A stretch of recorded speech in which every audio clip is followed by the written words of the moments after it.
All right. You know, as Daniel read, we are seeing that there seems to be a little redundancy in most of the passages that we hear. Jessica, could you turn them down just a little bit? Thank you. Just a tad. Thank you. I'll be able to see the words now. I don't look at that one, so you can do this however you want to. Well, no, I take that back. Sometimes the writing is so small I have to look at that one, so thank you. I will. But as we see, there's a lot of redundancy. Those who have children know how that is at home. Don't touch that. Don't put your fingers there. Don't eat that. Don't drink that. Don't go out there. Don't do this. Don't do that. Do you tell your children one time and that's it? You have to tell them constantly, right? I'm sorry. We were all children at one time. We all either disobeyed, had selective hearing, and just did what we wanted to do anyway. But we see the Father here now giving directions, not once, not twice, but in that small passage many, many times about what you were to do, where you were to do it, and how and who was to do it with you.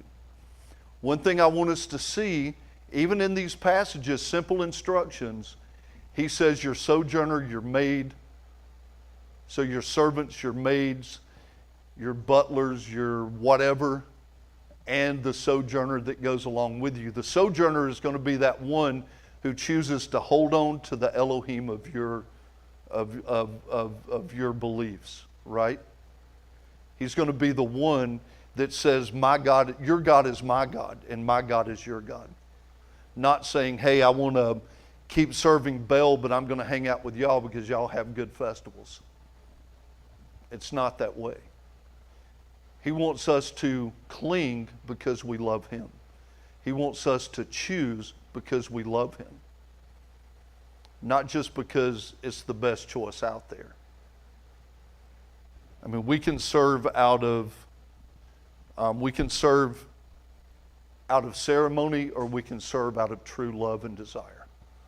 And I think for all I've seen and all I look for and all I dig into, it tells us that we have to serve out of desire and out of love. If we don't, we're no better than the common man who goes to a gathering at any congregation for Christmas and Easter to make sure they're in those seats on those 2 days. So what we have to do is want to be in there to serve the Father. Enjoy doing it. Is there always joy in it? Not always. But our spirit can enjoy being there. We can have that time of fellowship with the Father that we're not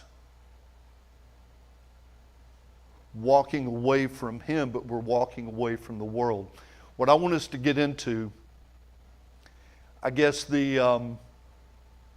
Jessica, I don't know if it's user error. It is. It's user error. You're fine. Go figure, it's me along with electronics. So the one thing I want us to look at, let's get back here. We're talking about the Feast of Sukkot, the Feast of Shavuot, and the Feast of Passover. I just said them backwards, I know. But so Passover, Shavuot, and Sukkot. The times when the people would go to God's chosen place.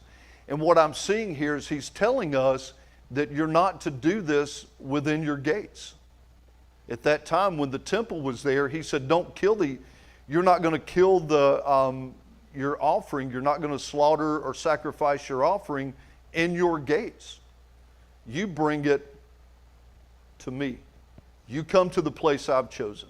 You've come to the place that I put my name on. Don't just do whatever you want to do. We're going to get a little deeper into this, but I was really surprised. Let's go back a little bit. I know I have this in some of my teaching. So I'm just going to go forward to my teachings. I won't pick it out until we get there. So it tells us in Deuteronomy 12:5. This is where I started. I was talking to Kevin earlier, and Jessica is real good about trying to keep me focused to get everything done, everything ready to her so we can post what we're going to be doing on Shabbat. I commend her because I know I'm not the most prompt on doing that. Built 2 sermons this week, and this one came out prominent. And it's because I'm realizing that we take liberties with our walk with the Father. All of us do.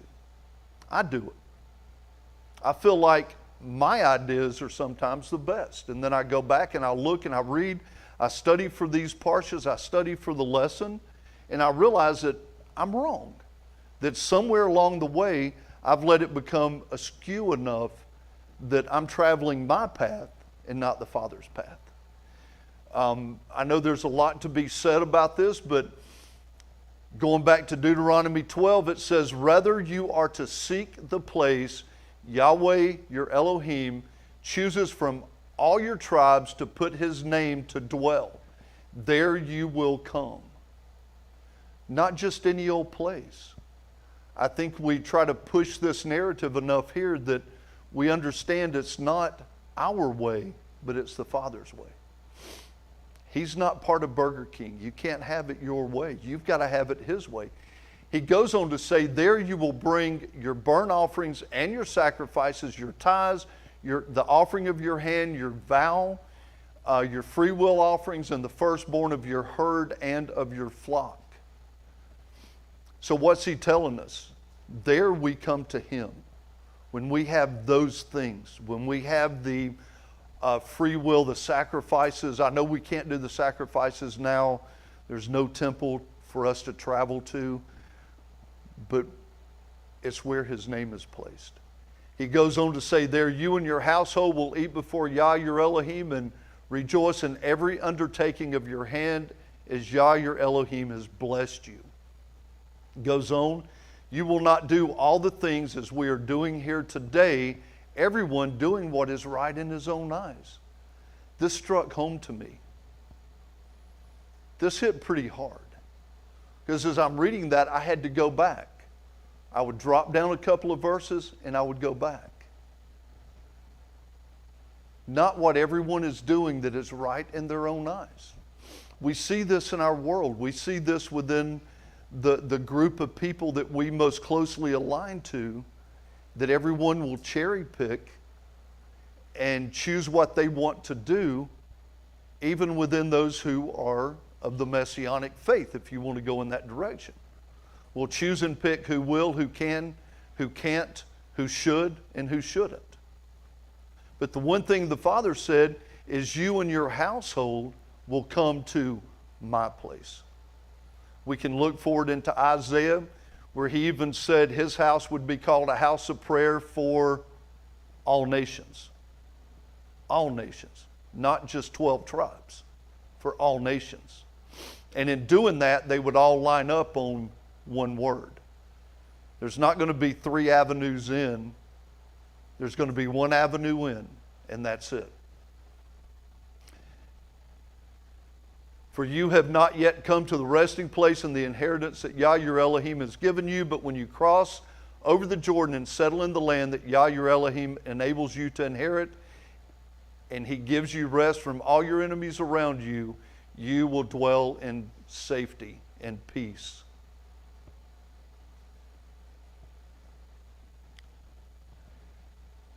And we see that his place is still a chosen place. He says in 12 again, let's read that. Then you will rejoice before Yah your Elohim, you and your sons and daughters, your slaves and your maids, the Levite in your towns, for he has no portion, for he has no portion or inheritance among you.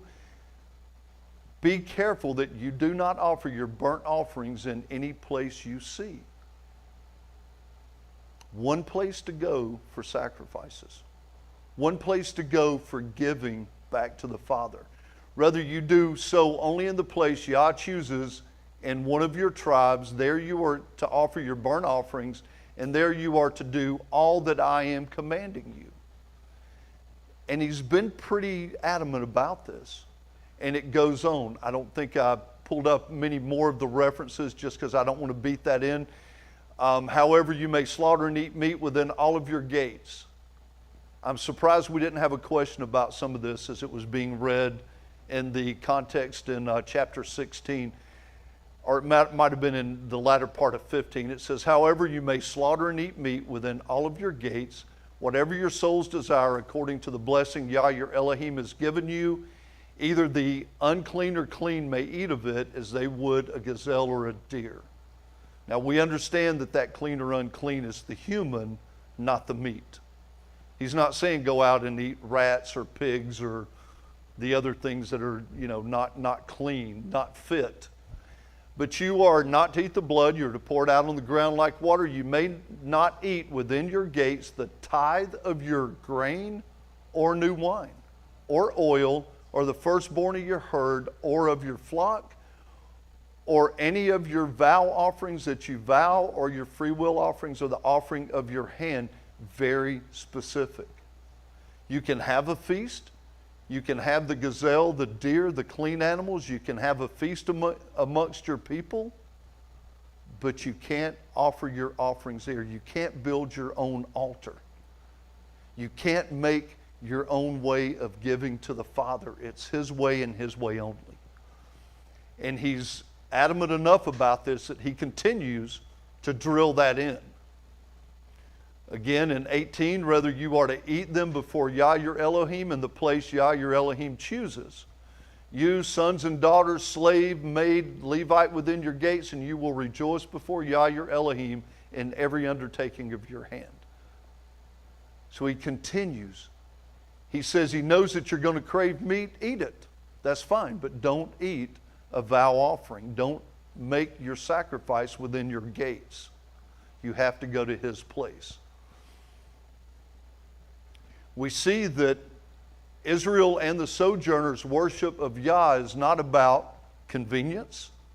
How much more convenient not to make that pilgrimage to the place Yah put His name.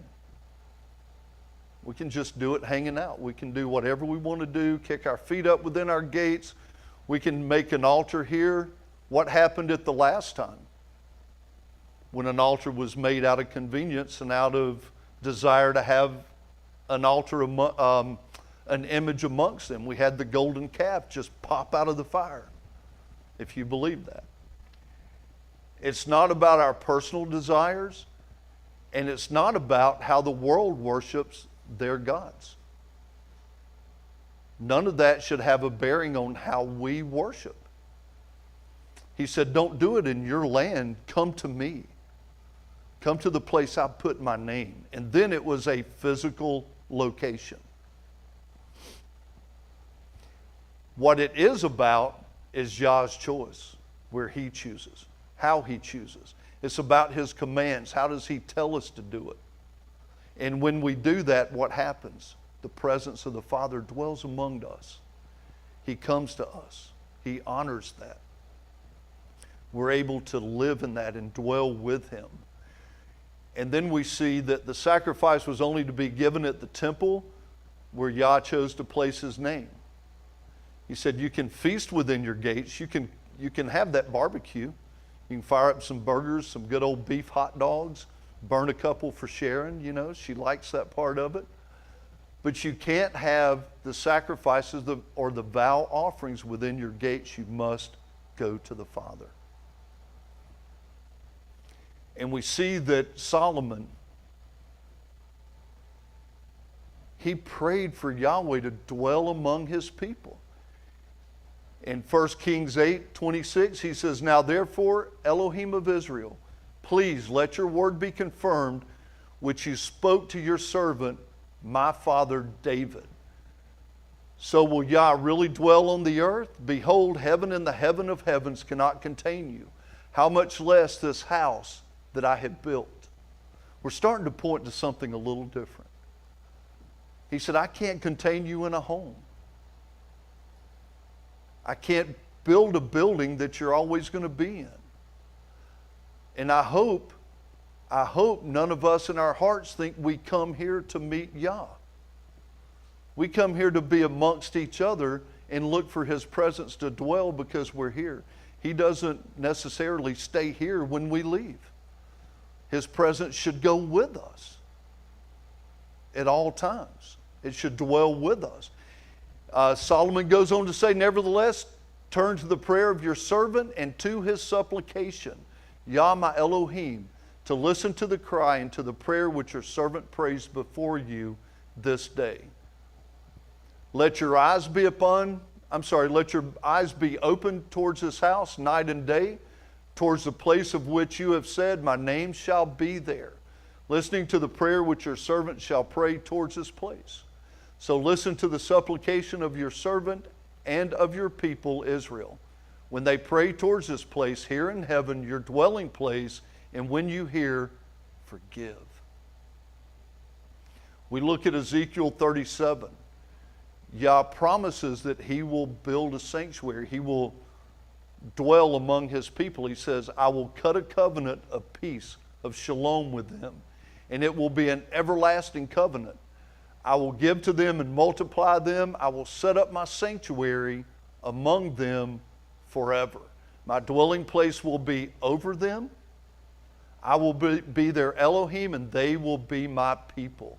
Then the nations will know that I am Yahweh, who sanctifies Israel, when my sanctuary is in their midst forever. We look for physical, tangible. I wish I could hold a part of the kingdom and walk with it. And it would shine like glory, and people would look and say, he's holding the kingdom. How much more should our spirit shine out? Should that indwelling of the Spirit be known amongst the people? And here he says, hey, the nations will know that it's me, Yah, who sanctifies Israel. And we're not just talking about the tribes right now. We're talking about those who are gathered with Israel. We're talking about those who are grafted in. When my sanctuary is in their midst forever, what are we pointing towards now? Let's look again in Isaiah 66. In verse 1 it says, heaven is my throne and the earth is my footstool. Where then is the house that you would build for me? How are you going to build something for me? We can't put Yah in a box. He says, where is the place of my rest? For my hand has made all these things. So all these things came to be, declares Yah, but on this one will I look, one humble and of a contrite spirit, who trembles at my word. Who walked into the building this morning and said, this building is humble, this building is contrite, and this building is trembling at the word of Yah? I didn't either.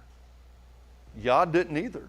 He didn't look down and say, well, the bricks aren't quivering, so I'm not going to go there. What is he talking about now? Where is he looking to dwell? Within our hearts. He says, but on this one will I look.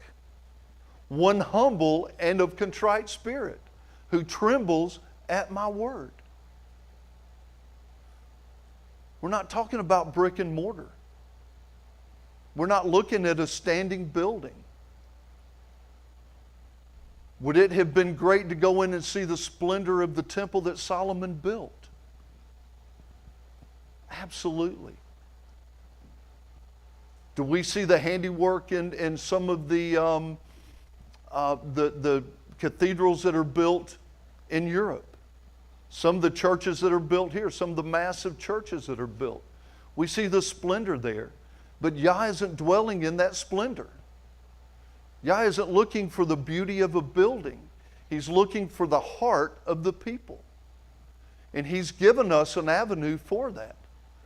Between Ezekiel 37 and Isaiah 66, we see that the temple is not about brick and mortar, but about Yah's Spirit dwelling among His people, His presence tabernacling with His people. And it's funny that we talk about His Spirit tabernacling, right? Dwelling amongst us. Living, yes, sir. He said, then the nations will know that I am your God because I dwell with you. It reminds me of 1 Corinthians where Paul says, if someone comes into your midst and sees the gifts of the Spirit in operation, he will leave there and say, surely God is Amen. Amen. in that, in His presence, in worship with His people, and seeing the fruit of the Spirit, the gifts of the Spirit in operation, is telling them that God is there. Right. Yeah, we didn't have the mic going. I'm sorry. Talk. Hold on. Do you have the mic? Okay, you can go ahead. You can go ahead and do that, son.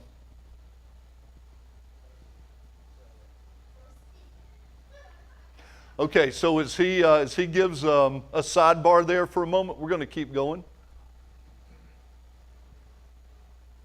So we see in John 2, let's talk about the temple. Let's talk about that temple that was built, that tabernacle. So it says, the Judean leaders responded, "What sign do you show us since you are doing these things?" Always looking for a sign. Always looking for the physical. What can I touch? What can I hold? What can I see? What can I go back and report? Yeshua said, "Destroy this temple, and in 3 days I will raise it up." The Judean leaders then said to him, 46 years this temple was being built, and you will raise it up in 3 days. But Yeshua was talking about the temple of his body, his dwelling. In John 1, John testified of Yeshua. He said, "And the Word became flesh and tabernacled among us. We looked upon his glory, the glory of the one and only from the Father, full of grace and truth." And didn't Yeshua again testify about himself? He said, "But I tell you something greater than the temple." This temple he's talking about is the brick and mortar temple. Maybe limestone and mud. I don't know how they built it.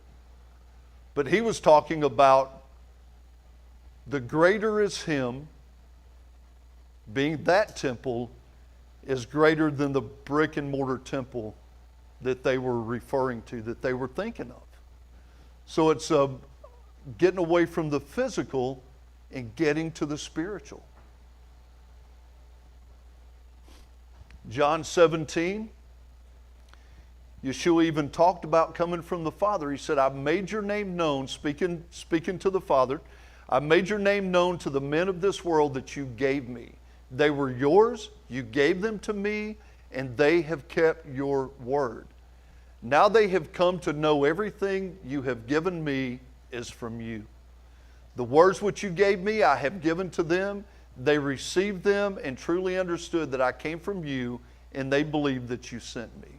Didn't he say that his Spirit would tabernacle amongst his people? His glory. Would we not say Yeshua, being his word, would be his Spirit, his testimony, be his living temple? Where else do we learn? And it goes on, he says, "I am no longer in the world." This is a great prayer. Who's read John 17 lately? Pick it up and read it. This is a beautiful part of the prayer. He says, "I am no longer in the world, but they are in the world, and I am coming to you, Holy Father. Keep them in your name that you have given me, so that they may be one just as we are." You get that indwelling, you become in that Spirit. "While I was with them, I was keeping them in your name that you have given me. I guarded them, and not one of them was lost except for the son of destruction or perdition, so that the scripture would be fulfilled." Think of that. Yeshua guards you. If he dwells amongst you, he guards you. Didn't Yah say, "My Spirit will dwell among you, and the nations will know it's me"? How many nations wanted to go up against them as they came out of Egypt, seeing the destruction they left behind them? And as they approached each nation, they were like, God's with them. God is with them. 1 Samuel 4 talks about when the Ark of the Covenant was taken by the Philistines. I don't want to get this wrong. Let me pull it up.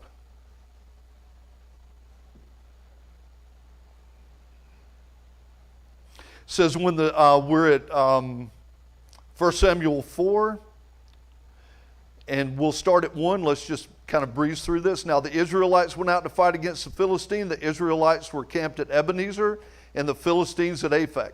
Philistines deployed their forces to meet Israel, and as the battle spread, Israel was defeated by the Philistines, who killed about 4,000 of them on the battlefield. When the soldiers returned to the camp, the elders of Israel asked, "Why did the Lord bring defeat on us today before the Philistines? Let us bring the ark of the Lord's covenant from Shiloh, so that he may go with us and save us from the hand of the enemies." They knew where the power was lying. They left the ark behind for a specific reason. We won't keep delving into that. But they left the ark behind. It was forgotten, left back. They said, "Let's bring the ark back." The people went to, it resized, sorry. So they sent men to Shiloh. They brought back the Ark of the Covenant of the Lord of Hosts, who is enthroned between the cherubim, and Eli's two sons, Hophni and Phinehas, were there with the Ark of Covenant of God. When the Ark came into the camp, all of Israel raised such a great shout that the ground shook. The power of just knowing it was back amongst them. Just knowing that God's favor was dwelling amongst them again. So they raised such a shout that the ground shook. Hearing the uproar, the enemies asked, "What is all of this shouting in the Hebrew camp?" When they learned that the ark of the Lord had come into the camp, the Philistines were afraid, and they said that God has come into the camp. His dwelling came back in, even though they had just defeated and ran the Hebrew armies back into their own camp. They defeated them, killed 4,000 in one skirmish. As soon as the presence of the Father came back into the camp, the people were invigorated and the enemy was afraid. The ground shook. And the people across, away from them, heard the uproar and said, "Oh my God, God is back in the camp. What are we going to do now? Woe is us. We're done for. We're cooked." Where is our awe? Where is our fear? Do we not get excited anymore? Have we turned into the frozen chosen? That we don't get excited when the Father's in the camp? I love to see it when someone gets on and has either a prayer request and everybody comes in on our messenger or telegram, and then others give a testimony of what the Father's done for them or someone they know through the prayer that we're all going into. That makes my heart sing. Caleb, do you have the microphone, Sharon? Hold on, let us get to you. No one can hear you. I was just wondering where you were reading in 1 Samuel 4. 1 Samuel 4, start at 1, and I stopped somewhere around at 7. Thank you. Thank you.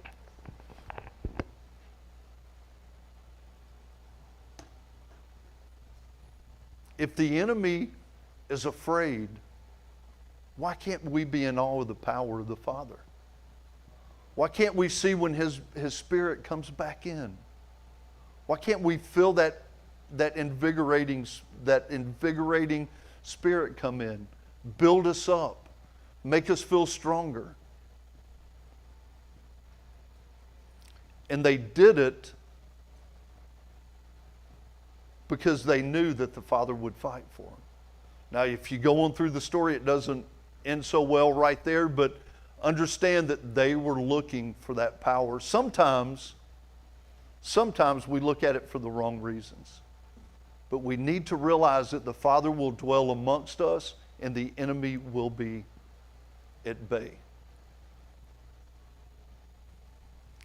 We see that Yeshua embodies the very name of Yah. He is a living, chosen dwelling place for Yah's name. He said, "I've kept your name, I've shared it, I've shared the knowledge, I've shared your word." Yeshua is that temple, and in Yeshua we become holy and we are guarded by Yeshua. I mean, that's a great thing. How often can we say that the Almighty is right there by us? We can say it every moment. But what do we have to do? We have to live in His will, right?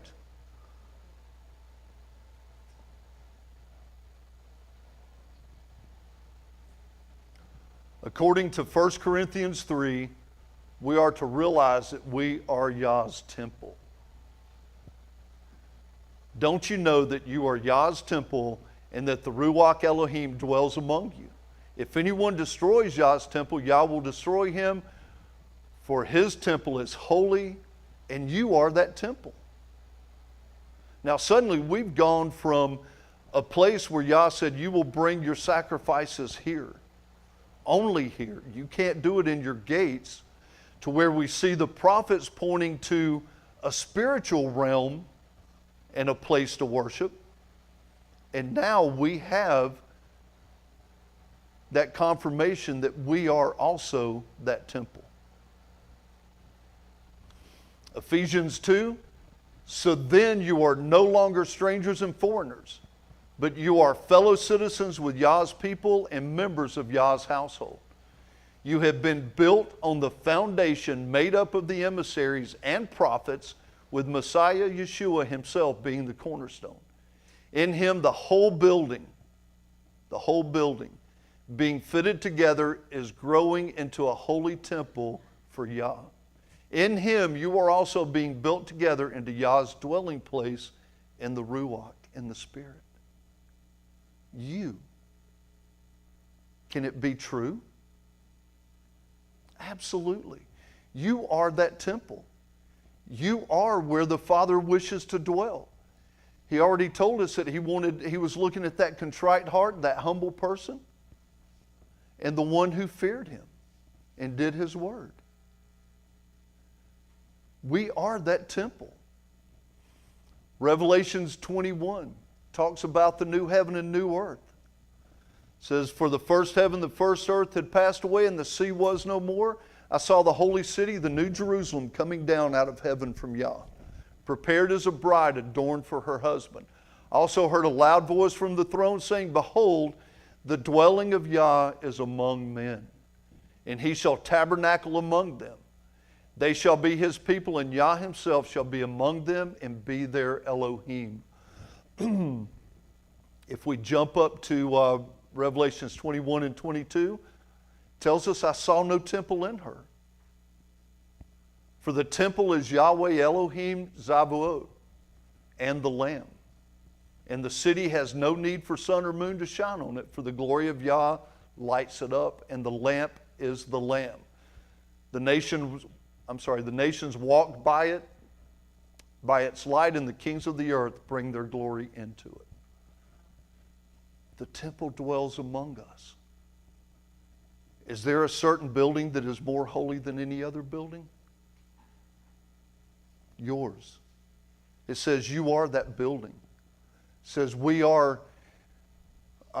been built on the foundation made up of the emissaries and prophets, with Messiah Yeshua himself being the cornerstone. We're built into him. For the whole building being fitted together is growing into a holy temple for Yahweh. It's not the building. It's not the third temple being built now. It's not this building. It's not any other church house, synagogue, or meeting place in this world where the Father wishes to dwell. He wishes to dwell within you, your temple. And Yeshua's word brought us closer to that temple. His walk, his life, his sacrifice brings that to us and brings us to him. And I want us to look at that each and every day. How are we walking?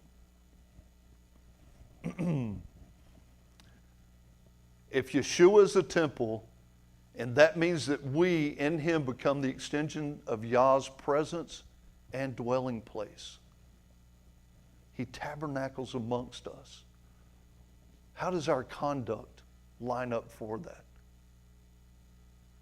Are we a good witness? Doesn't the word tell us not to let our good works have a bad witness? Do we do as we should? Do we react as we should? I'd like to say I do every day, but I don't. The key takeaways here, worship is not about us choosing a physical location, but about Yeshua's presence, which embodies Yahweh's presence. With that, we must live a life that reflects holiness or worldliness. If we live by the world, we're going to die by the world. If we live by how the world wants us to serve the Father, we'll never do it the correct way.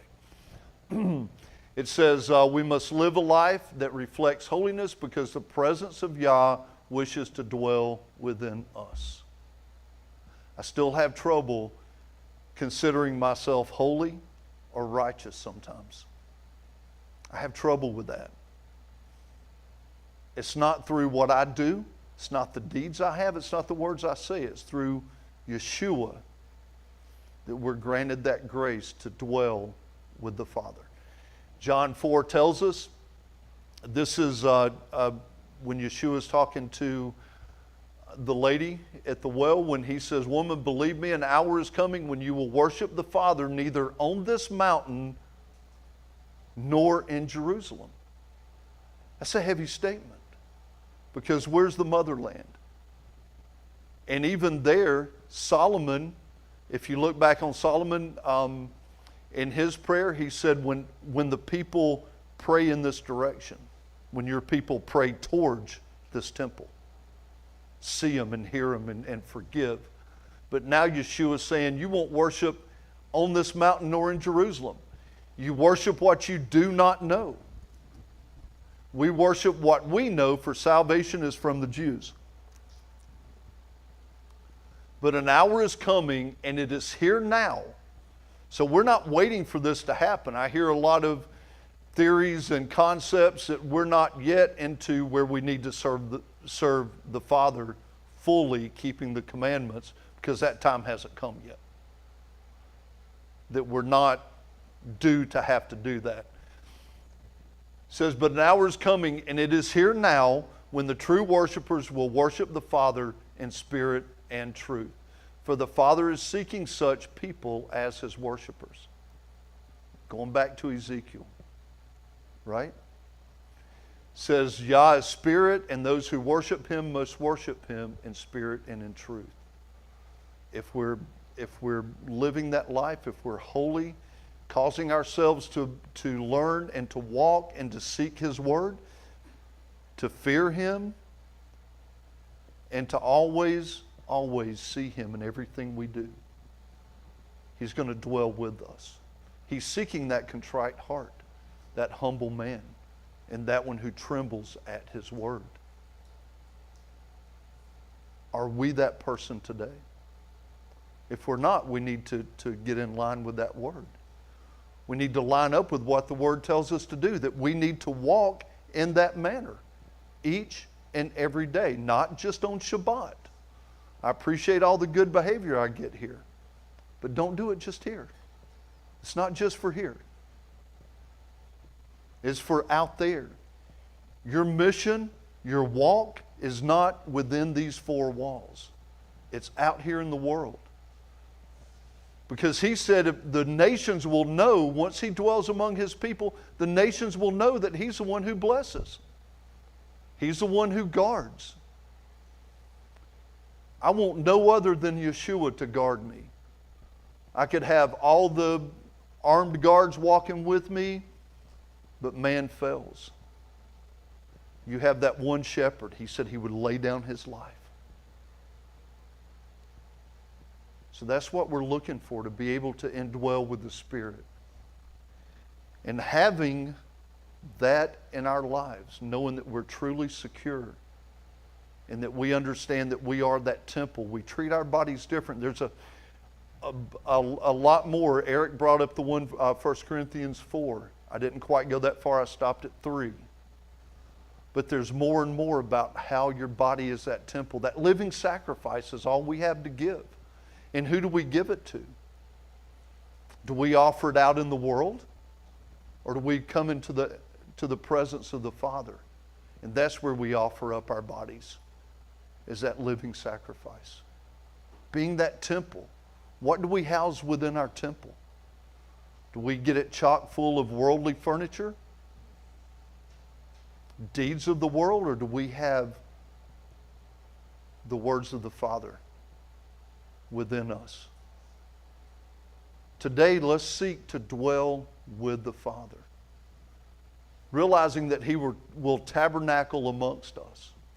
His Spirit will be amongst us, and the nations will know. Not because we wear a T-shirt or a cross or have Yah's name just emblazoned on us. It's because His Spirit will be with us. It's not a physical route, it's a spiritual route.